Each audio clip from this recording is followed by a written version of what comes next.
ከሐራምቤ ሬዲዮ 98.7 የመጋቢት 22 2018 የሰዓቱን ዜና ይዘን ቀርበናል።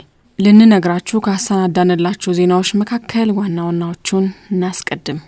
በኢትዮጵያ የቤተሰብ ቁጥር መጨመርን ተከትሎ አመታዊ የቤት ፍላጎት 486,000 ስለመድረሱ፣ የድንበር ተሻጋሪ ንግድ ስልጠና ወስደው ያላጠናቀቁ ነጋዴዎች እንዳይገበያዩ ሊደረግ ስለመሆኑ፣ በመላው ኢትዮጵያ ያሉ የህፃናት አጥንት ሰብ ስፔሻሊስቶች ቁጥር ከ10 እንደማይበልጥ ስለመነገሩ ከሀገር ቤት፣ የአፍሪካ ህብረት በሶማሊያ የተባባሰው ውጥረት እንዲረግብ ጥሪ ስለማቅረቡ ከአፍሪካ፣ ኢራን የሆርሙዝ የባህር ወሽመጥን በተመለከተ አዲስ ህግ ልታወጣ ስለመሆኑ ከዓለም አቀፍ።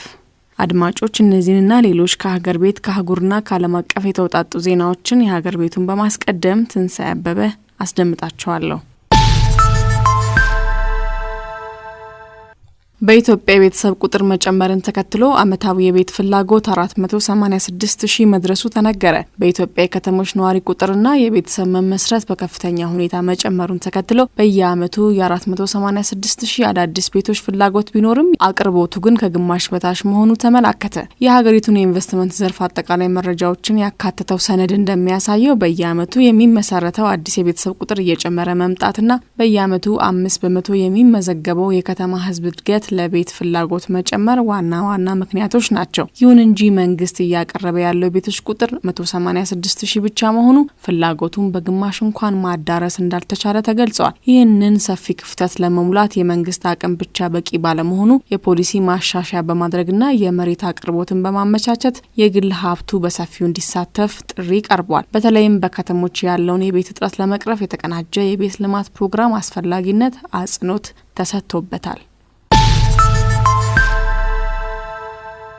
ኢዜማ መንግስት ለመመስረት የሚያበቃ እጩ ያስመዘገበ ቢሆንም የሚጠብቀውን ውጤት መመጠኑ ተገለጸ። የኢትዮጵያ ዜጎች ለማህበራዊ ፍትህ ፓርቲ ኢዜማ መጋቢት 19 ቀን 2018 ዓ.ም ባካሄደው የበይነመረብ ስብሰባ 299 እጩዎችን ለህዝብ ተወካዮች ምክር ቤት እጩ አድርጎ በማቅረብ መንግስት ለመመስረት የሚያስችል ብቸኛው የተቃዋሚ ፓርቲ ሆኖ ወደ ውድድር መግባቱን የፓርቲው መሪ አቶ ኢዮብ መሳፍንት ገልጸዋል። ባለፈው የ2013 ምርጫ ፓርቲው የተጋነነ ውጤት ጠብቆ እንደነበር አስታውሰው ከዚያ ስህተታችን በመማር በዘንድሮ ምርጫ ግን የተመጠነ ውጤት እንደሚጠብቁ ገልጸዋል። አቶ ኢዮብ አክለውም በዚህ ምርጫ ኢዜማ በፓርላማ መንግስት መመስረት የሚያስችል ድምጽ ባያገኝም ያለውን የውክልና ቁጥር በከፍተኛ ሁኔታ በማሳደግ በፓርላማ ትልቁ የተቃዋሚ ፓርቲ ለመሆን አልሞ እንደሚንቀሳቀስ ጠቁመዋል። አቶ ኢዮብ በኢትዮጵያ ዲሞክራሲያዊ ስርዓት የመገንባት ሂደትን በአጭር ርቀት ሳይሆን በረጅም ርቀት ሩጫ እንደሚመሰል ተናግረዋል።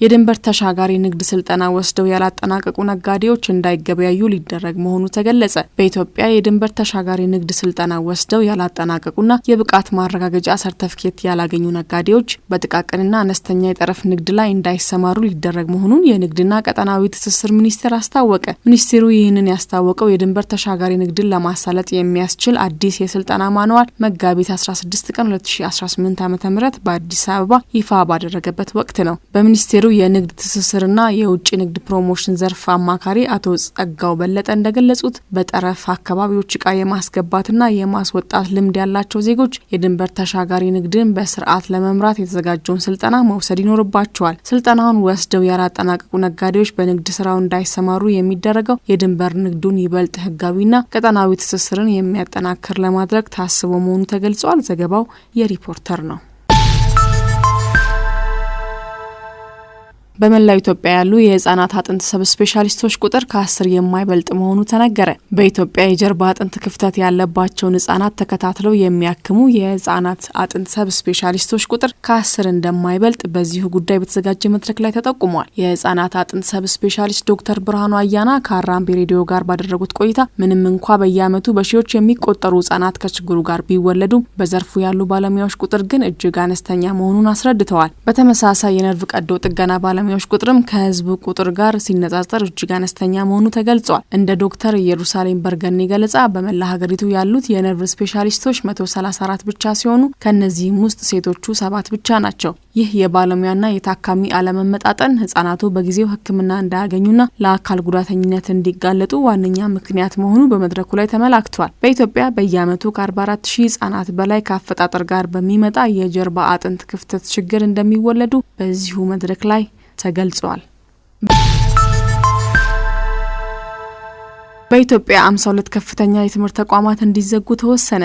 የፌዴሪ ትምህርትና ስልጠና ባለስልጣን የትምህርት ጥራትን ለማስጠበቅ ባደረገው ክትትል ህጋዊነታቸው የተቋረጠ 52 የግል ከፍተኛ የትምህርት ተቋማትን ዝርዝር ይፋ አድርጓል። ባለስልጣኑ እንዳስታወቀው እነዚህ ተቋማት በዳግም ምዝገባ ስርዓት ውስጥ ባለመግባታቸው እንዲሁም በተደጋጋሚ በደብዳቤ በስልክና በአካል የቀረበላቸውን ጥሪ ባለማክበራቸው ከዘርፉ እንዲወጡ ተወስኗል። በዚህም እንዲዘጉ ውሳኔ ከተላለፈባቸው 52 ተቋማት መካከል አቢሲኒያ ቢዝነስና ኢኮኖሚክስ ኮሌጅ፣ ሴንቸሪ ኮሌጅ፣ ቪዥነሪስ የድህረ ምረቃ ኮሌጅ፣ ዳሎል የቴክኖሎጂና ቢዝነስ ኮሌጅ ይገኙበታል። እነዚህ ተቋማት ከዚህ በኋላ የመማር ማስተማር ስራዎችን ማከናወን የማይችሉ መሆኑንና ህጋዊነታቸው መቋረጡን ባለስልጣኑ አስገንዝቧል።